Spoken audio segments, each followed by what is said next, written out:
The official royal website still includes the Sandringham Agreement. You can go read it now. Since January 2020, it has existed. Additionally, it states clearly that the Sussexes will not utilize their HR titles. Not in any setting, not commercially, not publicly. That was the agreement. It was signed by both parties. It was approved by the late Queen. 5 years later, Meghan posted a gift basket to a podcast host on Instagram with the 2 words, "Your Royal Highness," in Meghan's voice, on camera, on Netflix. It's not a tabloid accusation. These 3 events on platforms with audiences under assigned agreements have been documented. Additionally, the Daily Beast has received confirmation on the record from a person close to Prince William. After he ascends to the throne, what will happen? We're going through it all tonight.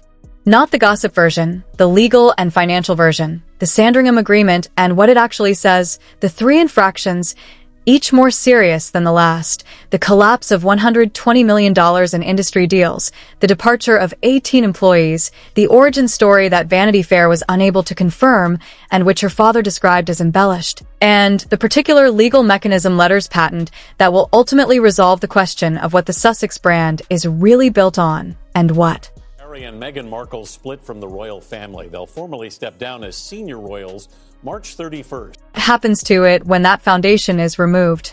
Nothing else in this story makes sense without the agreement. So, let's start there. Meghan Markle and Harry left the royal family. As senior royals, they will formally retire on March 31st, January 2020. At Sandringham, Meghan and Harry negotiate the conditions of their departure from royal duties with the late Queen Elizabeth. The agreement is recorded, signed, and posted on the royal website, where it remains to this day. The words are precise. The HR titles will not be used by the Sussexes. Not in any setting, not commercially, not publicly. They retain their titles as Duke and Duchess of Sussex in exchange. They depart with their future in their own hands and their dignity intact. That was the agreement. It was recorded in writing. It was signed by both parties. You know, what did they do when Meghan Markle and her husband were brought in? Similar to a $20 million contract. Thus, they are currently in April 2025. Meghan posts the unedited letter from the Vice President of Ukraine on Instagram. The diplomatic address was a courtesy, but there was no caption about it.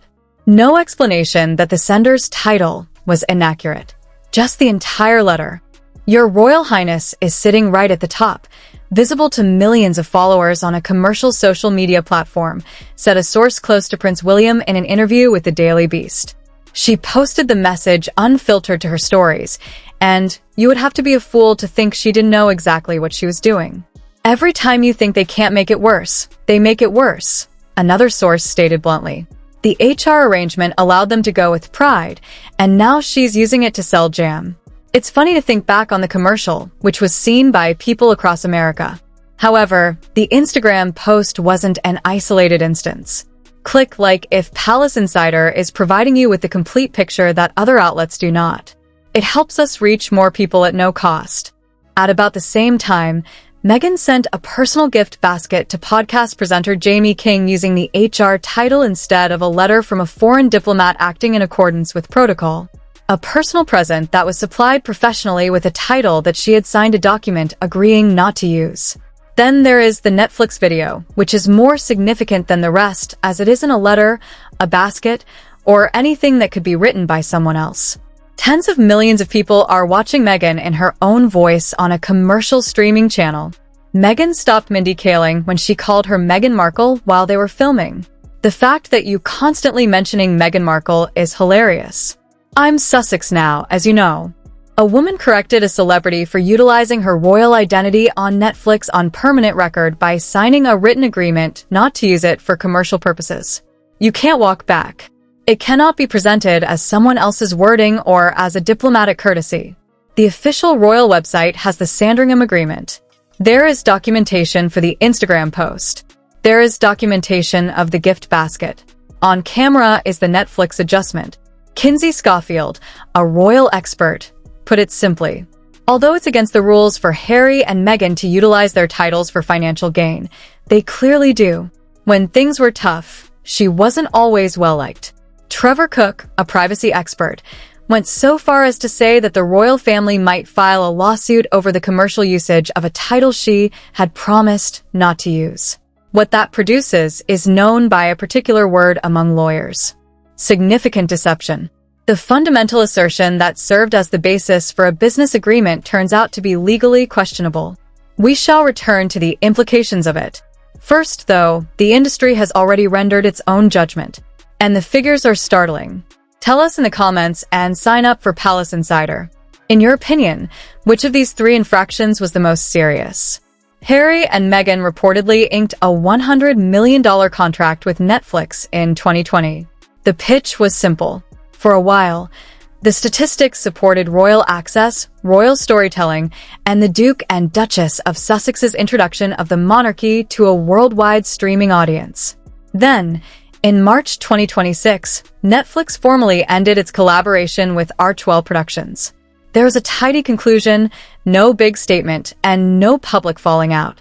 4 words sum up the atmosphere at Netflix, according to industry sources. We've had enough of them. I thought she was great. I'm afraid she's just a little bit of a social climber. And there was only one me when I looked at her wedding. Prior to that, Spotify had a multi-million-dollar podcast partnership that ought to have resulted in years of material. In reality, it only resulted in 1 season. Bill Simmons, a Spotify executive, did not offer a courteous farewell after the contract expired. He declared them to be frauds on camera. Not a creative mismatch, not a letdown. Frauds. The source of that word was inside the structure. Then, in April 2026, a reported $20 million book agreement mysteriously expired without renewal at Penguin Random House, the same publisher that made Harry's memoir a worldwide bestseller and had every financial incentive to continue working with the Sussexes. Both parties, according to sources, had burned the bridge. The publisher in particular felt financially burned by the agreement and by what had been delivered in contrast to what had been promised. Beyond a single contract, that particular description, burned, not disappointed, not creatively misaligned matters. 9-figure relationships are not something that publishers take lightly. They carry out due diligence. They evaluate the author's business trajectory, track record, and platform. In 2020, Penguin Random House conducted such evaluations and came up with a particular figure. They came to a completely different conclusion by 2026. Totaled, Netflix lost $100 million. A multi-million-dollar Spotify contract was lost. A $20 million book deal was lost. Within months of one another, 3 of the biggest names in their respective fields came to the same conclusion. It's not a difficult area. It's not a bad time. That's a decision. And the basis for each and every one of those transactions was the same. The Duchess brand, the Sussex name, and the royal persona. The selling pitch was that. The numbers made sense because of this. Remove that title legally, formally, and permanently.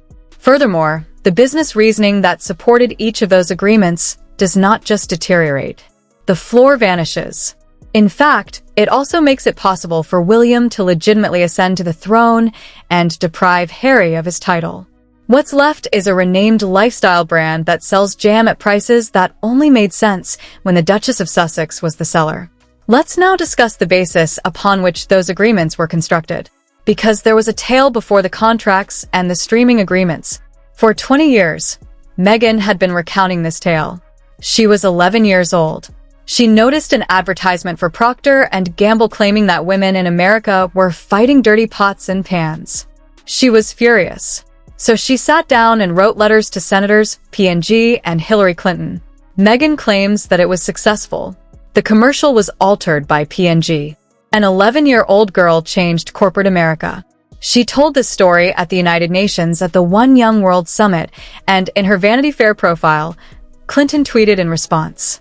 She reiterated this story in Colombia in 2024, and it served as the cornerstone of her public persona for 20 years.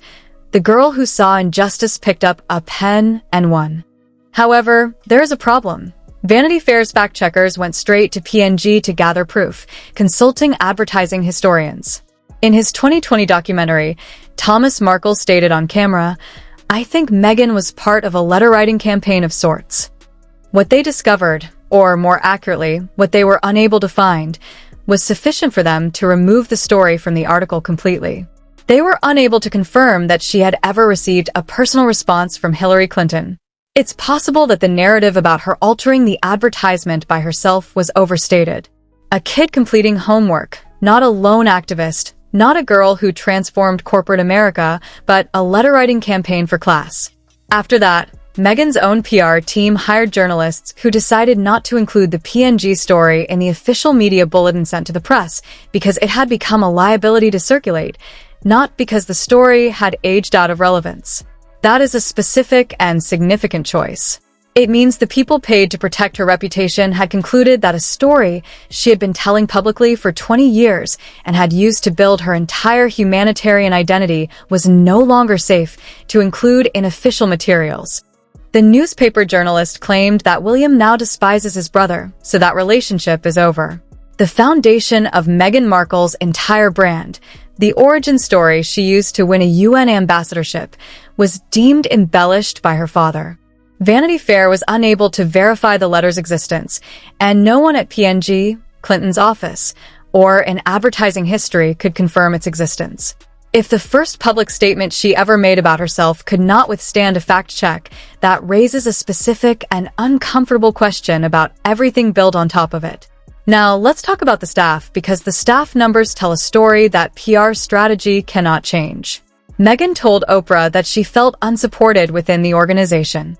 If Meghan was the victim of abuse, why did 18 people leave her operation between 2020 and 2026? There were 18 documented departures, or 3 per year on average, and there were no anonymous sources or tabloid rumors to support this compelling story. In 2018, Samantha Cohen became Meghan's private secretary after working for the British royal family for 17 years.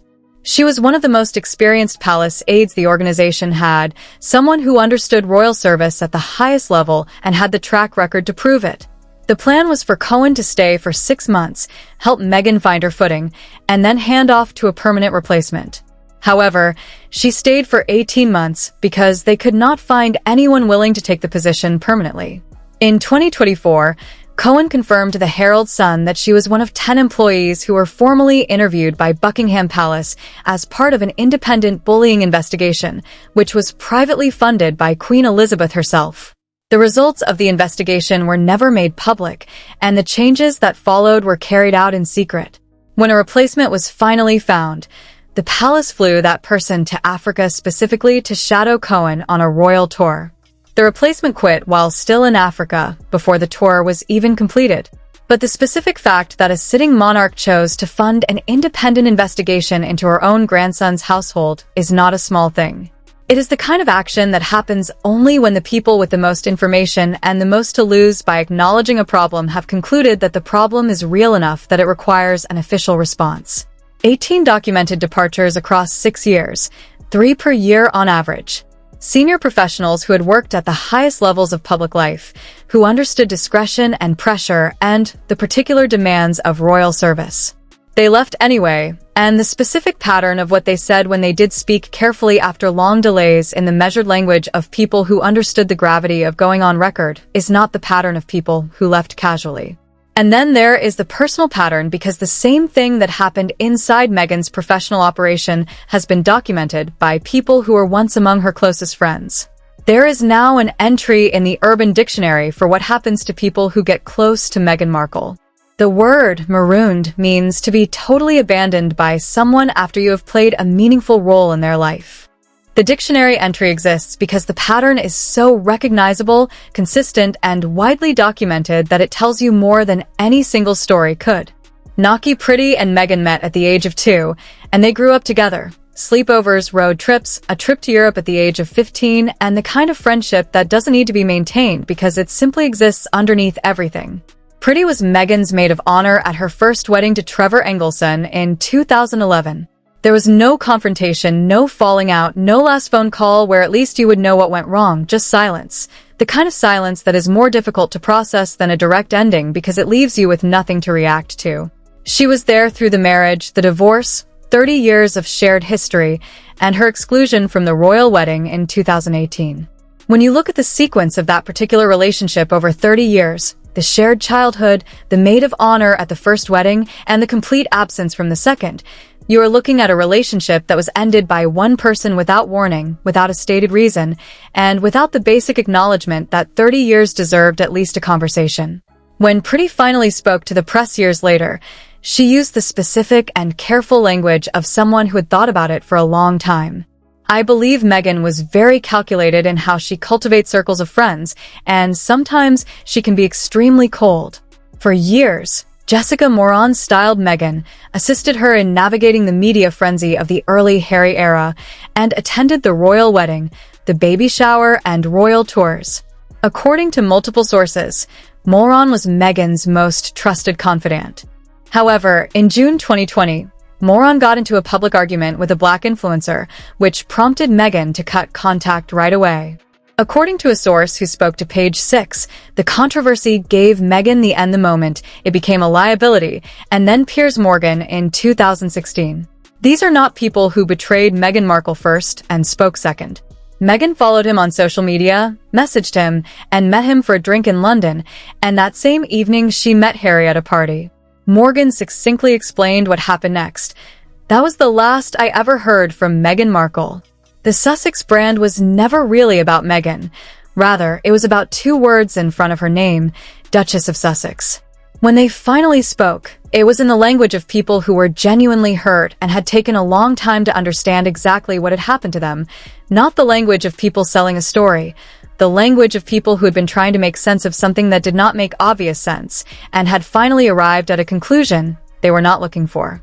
The title, the two words she agreed in writing not to use commercially, and then systematically used as the commercial foundation for every major deal she entered into in the years that followed, was always borrowed. It was not her television resume, her activism work, the origin story about a letter to P or G, or a personal response from Hillary Clinton that her own PR team eventually stopped including in her press materials. That is what opened the doors, what forced Netflix to write a 9-figure check, and what put her on stage at the UN. Meghan Rachel Markle is from Los Angeles, and her father was a lighting director. Harry was born a prince, the son of a king, and the grandson of a queen, and regardless of his titles, he is historically and constitutionally a member of the House of Windsor. The condition was always that it could be removed. The title Duchess of Sussex was a courtesy title bestowed through marriage by royal prerogative because she happened to marry the right man at the right time. It was never hers by birth or by right. It was given, and what is bestowed by royal prerogative can be taken away in the same manner. A source close to Prince William confirmed to the Daily Beast exactly what will happen when he ascends to the throne. King William will not tolerate this. Every business deal Meghan has made since 2020 will face a retroactive question when the letter's patent is issued and the titles are removed officially and permanently. What exactly did every business partner, retailer, and investor sign up for? What were they really sold on? Did they enter into their agreements with Meghan Markle, the former actress, or with the Duchess of Sussex? An identity that, by signed agreement, was never supposed to be available for commercial use, and that will eventually no longer exist legally. There is no easy way to answer that question, and unlike a bad headline, it doesn't go away with the next news cycle. Instead, it compounds and accumulates, moving from corporate strategy discussions to the kind of conversation that eventually finds its way into legal filings. Material misrepresentation doesn't need a specific action to start. It just needs the foundational claim upon which a commercial arrangement was made turning out to be legally invalid, and then someone with standing deciding to ask the question in a formal setting. Tom Bower has written 2 books on this topic, Revenge in 2022 and Betrayal in 2026, and in all that time, with Meghan's notoriously active and aggressive legal team working against him at every stage, Bower has not faced a single successful legal challenge to either book. This silence around Bower's specific reporting is significant in a way that goes beyond the typical observation that he is thorough. It suggests the specific documents and specific sources he is working from are solid enough that a challenge would be more dangerous for the challenger than for the author. The people who sign those documents are aware of their location, and Bower is as well. If you take away the Duchess title, you take away the foundation of every business deal she has made since 2020. The contracts, the brand, the goods, the platform. All of it was built on an identity that she agreed in writing not to use for commercial purposes and which a future king has confirmed will be reclaimed. The jam may get a new label and the Instagram grid may be updated, but the paper trail and the signed agreement remain unchanged. The Netflix footage, the 10 witnesses from the bullying investigation, and the 18 staff departures remain unchanged. If the PNG origin story, the first public account of Meghan Markle's life, could not withstand a fact check at Vanity Fair and was described by her own father as a class assignment that got embellished over 20 years in front of global audiences, then what does that say about everything built on top of it? Parliament can remove a title, which is 2 words, but the biography is the last structural element that holds the rest of the story together. The institution that Meghan spent 5 years publicly dismantling has one last move, and it's exactly the same move. No negotiation, no appeal, no reframe available, just the quiet and permanent removal of the 2 words that made the commercial operation possible. Naki Pretty described it years ago, talking about something else entirely. Once she decides you're not part of her life, she can be very cold, clean, total, and final. Nobody anticipated that an institution older than any of the players in this story would fall. The legal framework that results from all 3 of those things is not a theory. Rather, it is a process that starts when William takes the throne and doesn't require anyone's cooperation or consent to finish. Which part of the story do you think is the most legally significant? The Sussex brand is running out of time in a way that no Instagram strategy or product rebrand can address. The title will come off. The agreement is on the official website. The violations are documented. Leave your thoughts in the comments section. Subscribe to Palace Insider so you never miss what we find next. And watch the video if you're looking for a more in-depth look at the title violations, the collapse negotiations, or the letters patent question. It really does matter. Until the following one.